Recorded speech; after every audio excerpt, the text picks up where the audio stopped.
আসসালামু আলাইকুম। আজকে অনেক বড় একটা বিষয় নিয়ে আলোচনা করার জন্য চিন্তা ভাবনা করলাম। বিষয়টার বিষয়টা কিন্তু অনেক বড়। সিম্পল ছোট্ট একটা অংশ সেখান থেকে আলোচনা করব। এই উপমহাদেশে হাতে গোনা কয়েকটা ছাড়া প্রায় রাষ্ট্র মুসলিম অধ্যুষিত, মুসলিম সংখ্যাগরিষ্ঠ দেশ। কিন্তু একটা দেশেও আপনি দেখবেন মিডল ইস্ট ছাড়া ইসলামিক রাষ্ট্র বা ইসলামিক কানুন অনুসারে দেশ চলে, কোরআন হাদিসের কানুন অনুসারে দেশ চলে, সেরকম দেশ মিডল ইস্টে কয়েকটা ছাড়া আর কোথাও নাই। কিন্তু এই মহাদেশের প্রায় দেশ কিন্তু মুসলিম অধ্যুষিত দেশ, কান্ট্রি। এখন এই যে ইসলামিক কানুন প্রতিষ্ঠিত নাই বা ইসলামিক কানুন প্রতিষ্ঠিত হচ্ছে না, এটা গবেষণা করতে গিয়ে দেখা গেল যে তার পিছনে বিশাল এক কারণ, অনেক বড় একটা বিষয় তার পিছনে কাজ করে, সুদূর প্রসারী, অনেক লম্বা। যখন আপনি বিশেষ করে আমাদের মতো যারা উন্নয়নশীল দেশ, আমাদের দেশের মতো বাংলাদেশের মতো যারা উন্নয়নশীল দেশগুলো, সেখানে ইসলাম নিয়ে ভিন্ন ভিন্ন মতামত, ভিন্ন ধরনের, যে ইসলামিক একটা সরকার ক্ষমতায় যাবে বা ইসলামিক একটা দল রাষ্ট্র গঠন করবে, ইসলামিক একটা দল সরকার গঠন করবে, এই ধরনের যখন কথাবার্তা আলোচনা হয়, তখন মুসলিমরাই, অন্য ধর্মের কথা বাদ দেন, সরাসরি মুসলিমরাই এটার বিরুদ্ধে গিয়ে দাঁড়ায়, মুসলমানরা এটার বিরুদ্ধে গিয়ে দাঁড়ায়। কেন? এটা কি কারণে? এই বিষয়গুলো যদি জানতে হয় আমাদেরকে একটু পিছনে যেতে হবে, দেখে আমাদেরকে একটু পিছনে গিয়ে পিছনের ইতিহাসটা একটু জেনে আসতে হবে। যখন আমরা পিছনে গেলাম একটু দেখার জন্য যে আসল ঘটনাটা কোন জায়গার থেকে শুরু, একটা সময় তো এই পুরো উপমহাদেশ মুসলিমরাই নেতৃত্ব দিত। যেমন ইন্দোনেশিয়ার জাকার্তা থেকে মরক্কোর রাওয়াত পর্যন্ত এই পুরো ভূ অঞ্চল, পৃথিবীর 3/2 ভূ অঞ্চল মুসলমানরা 850 বছর টানা নেতৃত্ব দিচ্ছে। মুসলমানরা ক্ষমতায় ছিল, এখানে রাষ্ট্র পরিচালনা করছে 850 বছর। যদি এই সময়টাতে মুসলিম এবং ইসলাম, যদি মুসলমানরা এবং ইসলাম ধর্ম যদি পরসহিষ্ণু ধর্ম না হতো, তাহলে কিন্তু এখানে বিধর্মীর বা অন্যান্য ধর্মের অন্যান্য বিশ্বাসের মানুষের টিকিও খুঁজে পাওয়া যেত না। তাহলে এই যে মুসলমানরা বা ইসলাম পরসহিষ্ণু হওয়াতে, পরসহিষ্ণু ধর্ম হওয়াতে, এখানে হিন্দু, মুসলিম, বৌদ্ধ, খ্রিস্টান সবাই মিলেমিশে বসবাস করার অসাধারণ একটা সুযোগ বা অসাধারণ একটা পরিবেশ সৃষ্টি হয়েছে, ক্রিয়েট হয়েছে। কিন্তু ইসলামিক রাষ্ট্র হঠাৎ করে এই 850 বছর ক্ষমতায় থাকার পরে যখন তারা ধীরে ধীরে ক্ষমতার থেকে ব্যাক আউট হলো, পিছনে গেল, তখন এর পর থেকে আর মুসলিম রাষ্ট্র গঠিত হয় নাই। শাসন ক্ষমতায় যারা থাকে তারা হয়তো মুসলমান থাকে, কিন্তু তারা মুসলিম অর্থাৎ ইসলামিক কন্ডিশনে রাষ্ট্র পরিচালনা করে না। তার কারণটা কি? এই বিষয়গুলো জানতে হলে ওই যে বললাম আমাদেরকে একটু পিছন থেকে জানতে হবে। ব্রিটিশরা যখন এই দেশে ক্ষমতা নিচ্ছে, ক্ষমতা যখন ব্রিটিশরা দখল করতেছে এই মহাদেশে, তখন তারা কাদের হাত থেকে ক্ষমতা নিয়েছিল? ইতিহাসগুলো একটু পড়তে হবে, জানতে হবে, ইতিহাস জানতে হবে। আর আমাদের দেশে তো মাশাআল্লাহ ইতিহাসের আশেপাশে নাই, কিন্তু যেখানে সেখানে বক্তব্য দিতে আছে, মন্তব্য করতেছে। সে মন্তব্যটা কি সহি, শুদ্ধ না অশুদ্ধ, সে কি জানে বলতেছে না না জানে বলতেছে, কোনো এলাম তার কাছে নাই, জানার দরকার নেই, যা ইচ্ছা তাই যেখানে সেখানে দাঁড়ায় বলে ফেললো, বলতে মানে বলতে পারলেই হইল সে একজন বড় বক্তা, সে একটা বড় বিষয় আর কি দাঁড়ায় গেছে। ব্রিটিশরা এই মহাদেশে এসে মুসলমানদের হাত থেকে ক্ষমতা নিয়েছিল। এই মুসলমানদের হাত থেকে ক্ষমতা নিয়ে যাওয়ার জন্য এই উপমহাদেশে অন্যান্য ধর্মের যারা অনুসারী ছিল, বিশেষ করে হিন্দু ধর্মের যারা অনুসারী ছিল, তারা এই ব্রিটিশদেরকে আমন্ত্রণ জানিয়ে এখানে নিয়ে আসছে, কারণ মুসলিমদের হাত থেকে ক্ষমতা সরানোর জন্য, ক্ষমতা নিয়ে ফেলার জন্য। এই মুসলমানদের হাত থেকে ব্রিটিশরা ক্ষমতা নেওয়ার পরে যখন তারা একটা একটা করে অঞ্চল আস্তে আস্তে তাদের করায়ত্তের ভিতরে নিয়ে আসতেছে, তারা দখলের ভিতরে নিয়ে আসতেছে, তারা পরিচালনা করতেছে, পরিচালনা করার দিকে আস্তে আস্তে দখল করে সামনের দিকে যাচ্ছে, তখন তাদের জন্য প্রতিবন্ধকতা সৃষ্টি করছিল এই মুসলমানরাই। বিশেষ করে ভারতবর্ষে, তখন তো সবগুলো ভারতবর্ষ, পাকিস্তান, বাংলাদেশ, ইয়ার আপনার ওই যে আফগানিস্তান, সবগুলো মিলাই তো ভারতবর্ষ, মানে একটাই রাষ্ট্র ছিল, এখানে একটা অঞ্চল ছিল। তখন এই ব্রিটিশরা ক্ষমতা নেওয়ার পরে তারা এই অঞ্চলটাকে পরিচালনা করতে গিয়া, রাষ্ট্র হিসেবে তারা পরিচালনা করতে গিয়া সবচেয়ে বেশি বাধার সম্মুখীন হয়েছিল এই মুসলমানদের হাত থেকে। মুসলমানরা সবচেয়ে বেশি বাধার সম্মুখীন, এদেরকে বাধা দিছিল। ফদে ফদে মুসলিমরা তাদেরকে বাধার সম্মুখীন করছিল। যখন তারা এই মুসলিমদের বাধার কারণে রাষ্ট্র সঠিকভাবে পরিচালনা করতে পারতেছে না, আবার পুরো অঞ্চলটাকে তাদের করায়ত্তের ভিতরে নিয়ে আসতে পারতেছে না, তখন তারা একটা বুদ্ধি করলো যে মুসলিমদের যে পাওয়ার, এটা ভাঙতে হবে। নেতৃস্থানীয় যেগুলো, সেগুলো কাকে মেরে ফেলতে হবে। তখন মুসলিমদের নেতৃস্থানীয় যারা ছিল তাদেরকে অনেককে মারছে, অনেককে মেরে ফেলছে, অনেককে, লাখ লাখ মানুষকে মেরে ফেলছে। মেরে ফেলার পরেও যখন দেখতেছে না মুসলিমদেরকে পথ থেকে, রাস্তা থেকে সরানো যাচ্ছে না, যেটা মরে সেটাই মরে, এর ফারার নাই, যেটা মরে সেটাই মরে, বাকিগুলো রাস্তার পর দাঁড়াই থাকে। যখন এই পরিস্থিতি যখন দেখলো, তখন তারা চিন্তা করলো যে না, মুসলিমদেরকে ভাগ করে ফেলতে হবে, ডিভাইড করতে হবে। আপনি দেখবেন ইসলামের এই মহাদেশে ইংরেজদের ইতিহাস এবং ইসলামের ইতিহাস এবং মুসলিমদের ইতিহাস যখন আপনি পড়ে কাটাপিটা করবেন, পড়ার চেষ্টা করবেন, জানার চেষ্টা করবেন, তখন দেখবেন যে এই ব্রিটিশ বিরোধী আন্দোলনে, ব্রিটিশদের বিরুদ্ধে আন্দোলন করার কাজে ভারতবর্ষের খুব কম সংখ্যক হিন্দু, খুব কম সংখ্যক, হাতে গোনা দুই একটা পাবেন যে হাতে গোনা এটার সাথে জড়িত ছিল। লক্ষ লক্ষ মুসলিমদেরকে মেরে ফেলছে, বিশেষ করে আলেমদেরকে, যারা ফতোয়া দিছিল যে ব্রিটিশদের সাথে কথা বলা, ব্রিটিশদের সাথে যাওয়া, ব্রিটিশদের সাথে কাজ করা, ব্রিটিশদের সাথে খাওয়া একদম সম্পূর্ণ হারাম, ব্রিটিশদের সাথে লেনদেন করা, ব্রিটিশদের সাথে কোনো কাজ কারবার করা সম্পূর্ণ হারাম। যখন ফতোয়া দিল, তখন মুসলিমরা সবাই কি করলো? ব্রিটিশদের বিরুদ্ধে গিয়ে দাঁড়ায় গেল। সাধারণ মানুষ, আমজনতা ব্রিটিশদের বিরুদ্ধে দাঁড়ায় গেল। এই সুযোগটাকে কাজে লাগাইছে কারা? ভারতের হিন্দুরা। তখন এই সুযোগে তারা করছে কি, তারা ব্রিটিশদেরকে জায়গা করে দিছে, তাদের ঘরে, তাদের বাইরে, তাদের জমিদারের ভিতরে, তাদের সামনের দিকে আসার জন্য তাদেরকে কি করছে, সামনে অগ্রসর হওয়ার জন্য তাদের রাস্তা খুলে দিছে। এখন এই ব্রিটিশদের সাথে মিলে ভারতের হিন্দুরা মুসলমান নিধনে নেমে গেছে। ভারতবর্ষের এমন কোন দেওয়াল নেই, এমন কোন বিল্ডিং নেই, এমন কোন ইট নেই, এমন কোন বটগাছ নেই, এমন কোন রাস্তা নেই, এমন কোন পাথর নেই যেখানে মুসলিম আলমদের রক্ত লেগে নেই। লক্ষ লক্ষ আলমকে হত্যা করেছিল এই ইংরেজরা। কেন? ইংরেজদেরকে সামনের দিকে অগ্রসর হতে মুসলমানরা বাধা দিচ্ছে সেজন্য।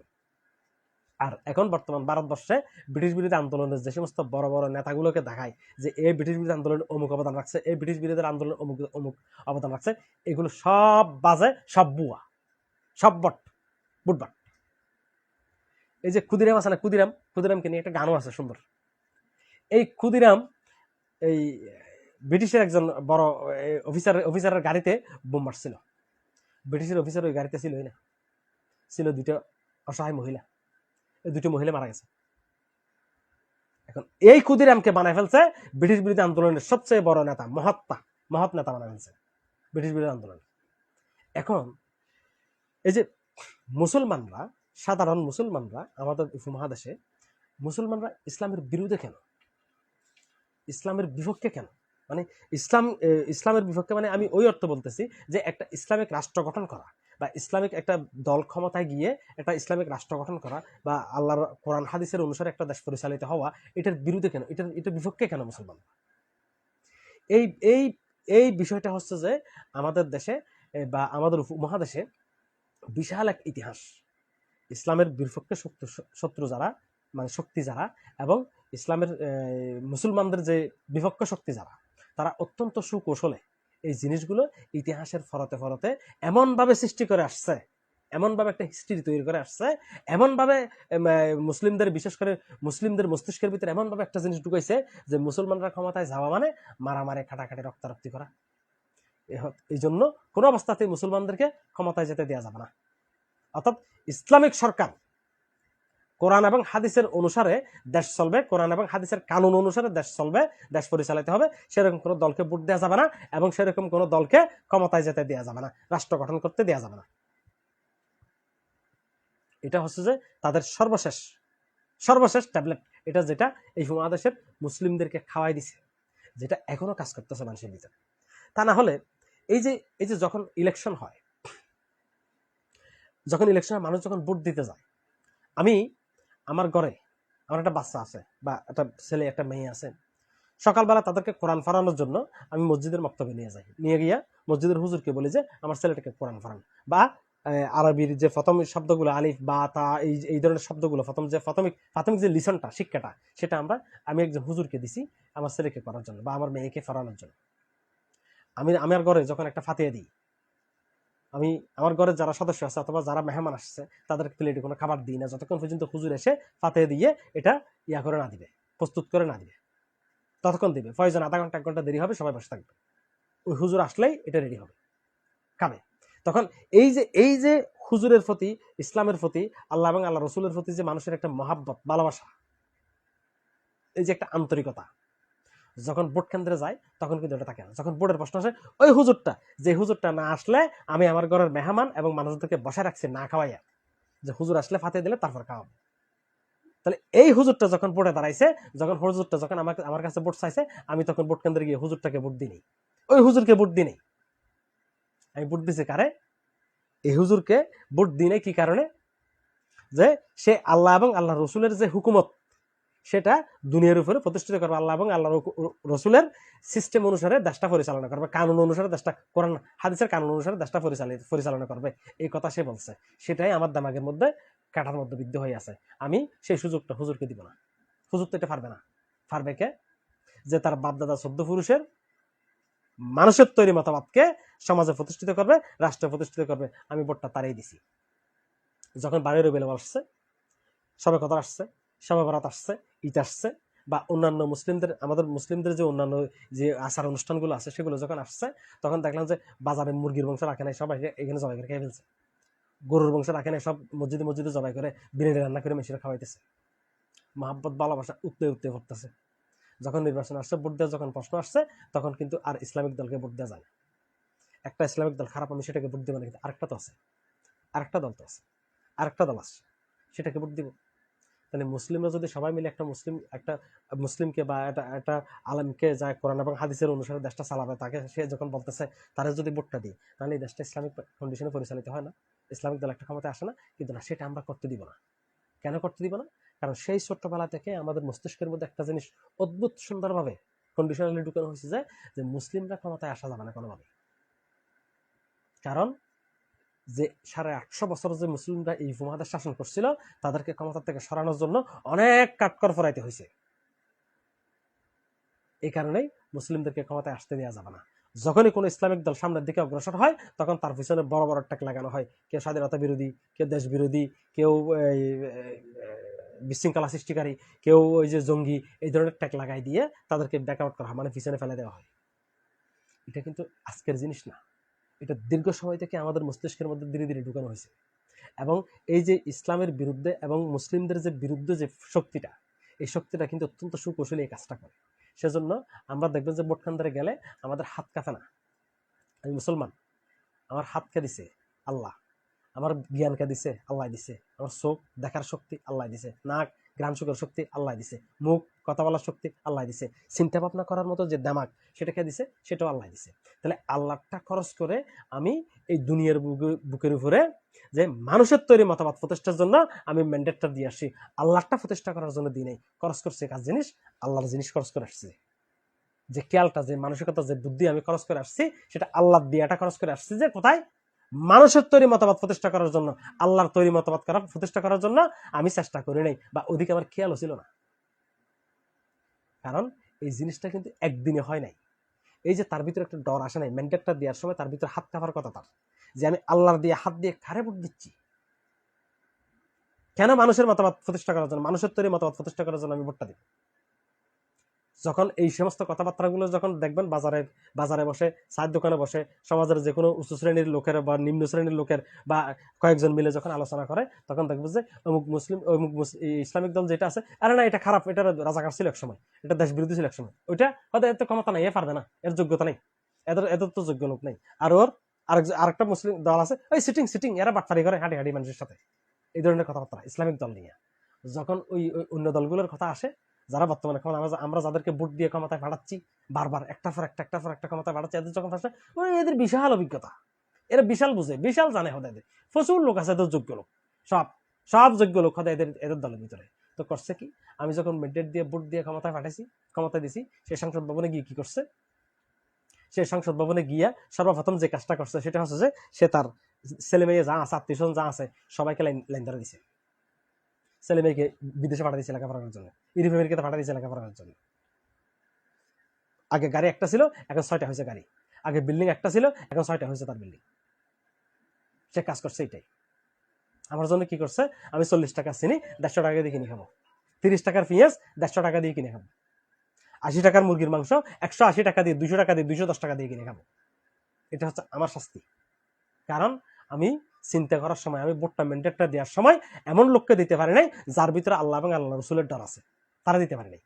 ওই লোকটাকে দিতে পারে নাই যে লোকটা আল্লাহু আকবার করে মসজিদে আজান দিলে দূরে মসজিদে গিয়ে ঢুকে যায় আল্লাহর ভয়ে, ব্যস্ত দুজক এর চিন্তা ভাবনা করে, আখিরাতের ভয়ে সে মসজিদে ঢুকে যায়।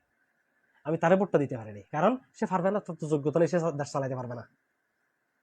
আমি কারে দিছি দেশ চালানোর জন্য, যে এই দেশ থেকে হাজার হাজার কোটি টাকা বিদেশে নিয়ে যায়, তারা দিছি।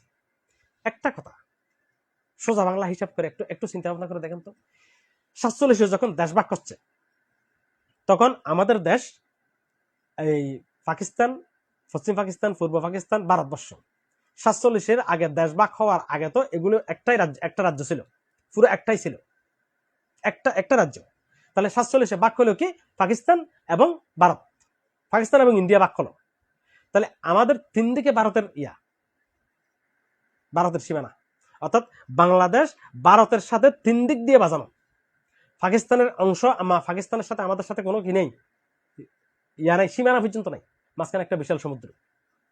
তাহলে ওই সমুদ্রের ওই পাশে পাকিস্তান, এই পাশে আমরা, 3 দিক থেকে ভারত আমাদের সাথে বাজানো। তাহলে 47-এর দেশ ভাগের সময় আমাদেরকে ভারতের সাথে রাখে নাই কেন? কেন আমাদেরকে ওদের পাকিস্তানের সাথে দিয়ে দেওয়া হলো একটা আলাদা অংশ, ব্যাংকে একটা অংশ দিয়ে কেন দিয়ে দেওয়া হলো? কারণ এই অঞ্চলটা ছিল মুসলিম সংখ্যাগরিষ্ঠ, সেজন্য এটাকে পাকিস্তানের সাথে দিয়ে দিছে, ভারতের সাথে রাখে নাই। তারা মুসলিমদেরকে তাদের সাথে রাখবে না। তাহলে এই 47-এ দেশভাগ হওয়ার পরে ঠিক নাও আজকের বাজারে এসে আপনি দেখবেন যে পাকিস্তান এই মহাদেশের ভিতরে, এশিয়ার ভিতরে পরাশক্তির মধ্যে একটা দেশ। ভারতবর্ষ নেতৃত্ব দানকারী, এশিয়া মহাদেশের নেতৃত্ব দিতে পারে সেরকম একটা দেশে দাঁড়াইছে, এটা দেশে পরিণত হয়েছে। পাকিস্তান পরাশক্তি, ভারত এশিয়া মহাদেশের নেতৃত্ব দিয়ে পরাশক্তির উপরে গেছে, আরো একদম উপরে গিয়ে সে নেতৃত্ব দেওয়ার অবস্থানে চলে গেছে। তাহলে 47-এ বাক হয়েছিল 2টা, 71-এ গিয়ে আমরা পাকিস্তান থেকে বাক হয়েছি। তাহলে আমরা কোথায় দাঁড়িয়ে আছি, বাংলাদেশ কোথায় দাঁড়িয়ে আছে? এই যে সমস্ত আটফার বাটফার সিটিং, এই যে মোনাফেক গুলো যে টেলিভিশনে গিয়া, এই যে মিডিয়াতে গিয়া কথাবার্তা বলে, তারা এগুলো চিন্তা ভাবনা করে সাধারণ মানুষকে বলতে পারে না? এগুলো বিষয় না, চিন্তা করার মতো বিষয় না যে আমরা কেন এখানে দাঁড়িয়ে আছি এখন পর্যন্ত, আমরা কেন সামনের দিকে এগোতে পারি, আমার দেশটা কেন সামনের দিকে এগোতে পারে না, কি কারণে, আমাদের কি অপরাধের কারণে আমরা সামনের দিকে যাইতে পারি না? আমরা কেন এখনো পর্যন্ত ভিক্ষার তালা নিয়ে দাঁড়িয়ে আছি, কতক্ষণ ভারতের ভাষায়, কতক্ষণ পাকিস্তানের ভাষায়, কতক্ষণ আমেরিকার কাছে, কতক্ষণ ইউরোপের কাছে? কেন আমরা ভিক্ষার তালা নিয়ে এখনো দাঁড়িয়ে আছি? আমরা কেন এখনো পরাশক্তি হয়ে উঠতে পারিনি? আমরা নেতৃত্ব কান্ট্রি হয়ে উঠতে পারিনি কেন? প্রাকৃতিক সম্পদ তো আমাদের অভাব নাই। আমাদের ফোর্ট বলেন, বন্দর বলেন, সমুদ্র সৈকত বলেন, সবকিছু আমাদের কাছে আছে, নাই কি? একটা বন্দর নিয়ে যদি সিঙ্গাপুর পৃথিবীর বাছা রাষ্ট্র হয়ে যেতে পারে, পৃথিবীর উন্নত রাষ্ট্রের মধ্যে একটা রাষ্ট্র যদি হয়ে যেতে পারে, তাহলে আমরা কেন পারলাম না? পারি না যে ওই কারণে যে আমাদের সুতিয়াগিরি এখনো পর্যন্ত যায় নাই আমাদের কাছ থেকে। এই দেশের সাধারণ মানুষের যে সুতিয়াগিরি, রাজনৈতিক নেতা নেত্রীদের, রাজনৈতিক দলের মানুষের যে সুতিয়াগিরি, সেটা এখনো যায় নাই। আমরা কতক্ষণ ভারতের সাথে ছিলাম, কতক্ষণ পাকিস্তানের সাথে ছিলাম, তারপরে এসে আবার জুটছি ভারতের সাথে। জুটি নেই ভারতের সাথে আমরা। 1971 সালে যে ঘটনাটা ঘটাই দিছে, মুক্তিযুদ্ধের নাম দিয়ে, সেটা কি ঘটনা ঘটাইছে? এটা আমি বলতেছি না যে আমাদের মুক্তিযুদ্ধ দরকার ছিল, আমাদের স্বাধীন হওয়ার দরকার ছিল, আমরা স্বাধীন অঞ্চল হিসেবে আমাদের দরকার ছিল, কিন্তু ঘটনাটা কোথা থেকে ঘটছে, কে ঘটাইছে, কিভাবে ঘটছে? একজন সেদিন দেখলাম যে টেলিভিশনে দাঁড়াইয়া একবারে সিনা বড় করে ওসল করে বড় বড় শব্দ বলতেছে যে মুক্তিযুদ্ধে যতগুলো পদকপ্রাপ্ত লোক আছে, বীরশ্রেষ্ঠ, বীরোত্তম, বীর প্রতীক, যে সমস্ত পদবিপ্রাপ্ত লোক আছে, একজন মাদ্রাসা শিক্ষক বা একজন হুজুর বা একজন মাদ্রাসা লেখাপড়া সেরকম লোক নেই, থাকবে কোথা থেকে? এই সম্পূর্ণ কাজটাই তো ভারতের ইন্ধনে হয়েছে। তারা তো বাংলাদেশকে স্বাধীন করার জন্য, বাংলাদেশ স্বাধীন হওয়ার জন্য, স্বাধীন রাষ্ট্র হিসেবে দাঁড়ানোর জন্য ভারত বাংলাদেশকে সাহায্য করছে মুক্তিযুদ্ধে, সেটা তো না। তারা যেটা করছে সেটা হচ্ছে পাকিস্তানকে ভেঙে 2 টুকরো করছে। তারা দেখাই দিচ্ছে পাকিস্তানকে যে আমরা ইচ্ছা করলে ভারতকে ভেঙে পাকিস্তানকে ভেঙে 2 টুকরো করতে পারি। আমাদের সাথে কথা বলার সময় সাবধানে বলতে হবে, আমাদের সাথে কাজ করার সময় সাবধানে করতে হবে, নাইলে পাকিস্তান ভেঙে 2 টুকরো হয়ে যাবে, এরকম আরো কয়েক টুকরো হবে যদি বেয়াদবি করো। এটাই বুঝাইছে এই জিনিসটাই। সেজন্য মুসলিম বিশেষ করে শুধুমাত্র এই স্বাধীনতার সময় বাংলাদেশের স্বাধীনতা যুদ্ধে বা স্বাধীনতার সময় যে স্বাধীনতার বিরুদ্ধে করছে, বাংলাদেশ স্বাধীন হোক সেটা চাই নাই শুধুমাত্র জামাত ইসলামী না, তো ইসলামিক দল আরো ছিল না, সেগুলো বিএনপি থেকে জন্ম হয়েছে। কোন দল থেকে? মুসলিম লীগ থেকে বিএনপি জন্ম হয়েছে। এই মুসলিম লীগ কি ছিল? মুসলিম লীগের নেতা কারা কারা কোন নেতা এগুলা? মুসলিম লীগে এমন নেতা ছিল যে জাতিসংঘের ফ্লোরে গিয়ে বসে কথা বলে আসছে বাংলাদেশ যাতে পাকিস্তান থেকে আলাদা না হয়, পশ্চিম পাকিস্তান পূর্ব পাকিস্তান যাতে আলাদা না হয় সেটার জন্য। তাদেরকে দিয়ে বিএনপি গঠন হয় নাই, আজকে তারা ক্ষমতায় যায় নাই। তাহলে জামাতকে নিয়ে কেন এত কাহিনী? জামাতকে নিয়ে কাহিনী হওয়ার কারণ কি? তার পিছনে বিশাল এক কারণ আছে। জামাতকে নিয়ে কাহিনী হওয়ার পিছনে বিশাল এক কারণ আছে। জামাত কিন্তু বাংলাদেশে কোনো রাজনৈতিক দল নয়, জামাত ভারতের তৈরি রাজনৈতিক দল, ভারতে এটা অবস্থান, কিন্তু ভারতে জামাতের রাজনীতি নিষিদ্ধ। কেন জানেন? কারণ এই জমিনের উপরে জমিন আল্লাহর, এখানে আইন চলবে আল্লাহর, এই একটা কথা জামাত বলেন, এটা হচ্ছে তাদের সবচেয়ে বড় ফারাক। জমিন যার, আইন চলবে তার, এটাই হচ্ছে সবচেয়ে বড় অপরাধ তাদের। কোন ইসলামিক দল এই স্লোগানটা দেয় না, যদি কেউ দিয়ে থাকে তাহলে সে মুখের জন্য দেয়, শোনানোর জন্য বা শোনার জন্য, শুনতে ভালো লাগে সেজন্য দেয়। কিন্তু জামাত ইসলামী যে স্লোগানটা দেয়, জমিন যার, আইন চলবে তার, কানুন চলবে তার, এটাকে তারা প্রতিষ্ঠিত করতে চায় এবং প্রতিষ্ঠিত কথা করার কাজে এরা লেগে আছে এটা পিছনে। এবং এই জন্যই জামাত ইসলামীর এটাই হচ্ছে জামাত ইসলামের সবচেয়ে বড় ফারাক। এই জন্য ভারতবর্ষে জামাত ইসলামের রাজনীতি নিষিদ্ধ। আর আমাদের দেশে এই যে বিগত স্বৈরাচারের আমলে 17 বছর স্বৈরাচারের আমলে যে সমস্ত জামাত ইসলামের নেতাকে ফাঁসি দেওয়া হয়েছে, মুসলিম লীগের যারা ছিল, যারা এই দেশ স্বাধীন হওয়ার পিছনে সবচেয়ে স্বাধীন না হোক, পাকিস্তান থেকে আলাদা না হোক, সবচেয়ে যারা বেশি অবদান রাখছে, তারা এখন পর্যন্ত এখন পর্যন্ত দেশ শাসন করতেছে, এখন পর্যন্ত দেশ শাসন করতেছে। আর যাদের অবস্থান ন্যূনতম ছিল তাদেরকে ধরে ফাঁসি দেওয়া হয়েছে। কেন? কারণ ওই ভারতবর্ষে রাজনীতি নিষিদ্ধ জামাত ইসলামী তারা পছন্দ করে না। কেন? জামাত ইসলামী সিটে ফটো রাখা যাবে না, কারণ জামাত ইসলামী এমন এক রাজনীতি করে যে রাজনীতি করলে ইসলাম বিরোধী শক্তি যারা, মুসলমানদের বিরুদ্ধে বিপক্ষের শক্তি যারা, তারা বিশাল একটা প্ল্যাটফর্ম পেয়ে যাবে। যদি জামাত না থাকে, যদি জামাত থাকে তাহলে একটা সময় কিন্তু তাদের প্ল্যাটফর্ম ছোট হয়ে আসবে আস্তে আস্তে। এই জন্যই জামাত ইসলামীকে অঙ্কুরে মেরে ফেলা উচিত। এ হচ্ছে সংক্ষিপ্ত, আরো বিশাল ইতিহাস।